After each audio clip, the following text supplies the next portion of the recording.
বলে যে আমাকে প্রথম দিন একবার দেখতে দিয়েছিল, তারপর থেকে অনেক দিন হয়ে গেল আমাকে দেখতে দেয়নি।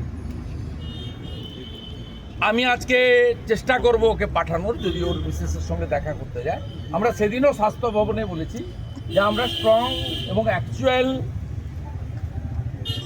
বুলেটিন চাইছি, মেডিকেল বুলেটিন।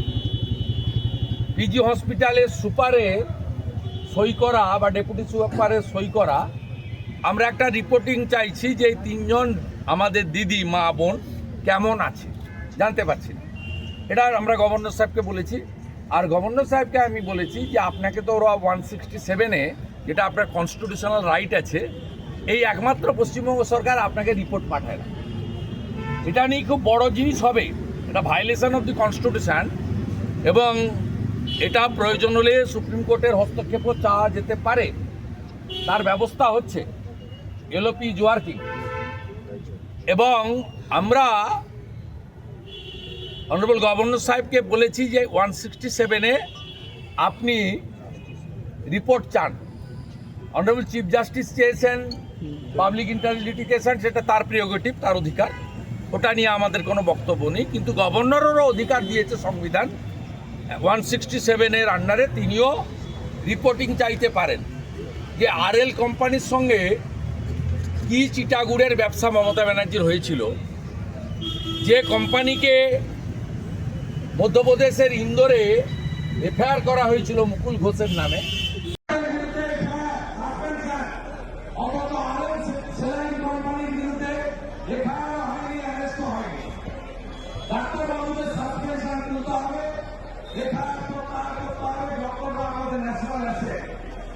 আমাদের দাবি কি অ্যাপ্রোপ্রিয়েট ক্ষতিপূরণ 5 লাখ নয়, যে একজন প্রসূতি মা নবজাতক মারা গেছে 50 লক্ষ টাকা ক্ষতিপূরণ, যারা ইতিমধ্যে হসপিটালে আছেন।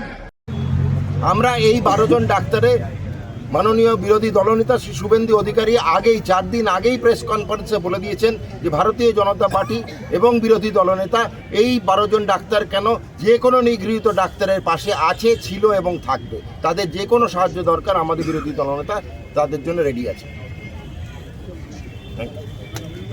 12 জন ডাক্তার, 6 জন সিনিয়র এবং 6 জন জুনিয়র। মনে রাখতে হবে পোস্টমর্টেম হচ্ছে শেষ কথা, গাফিলতি বা খুন মৃত্যুর কারণ।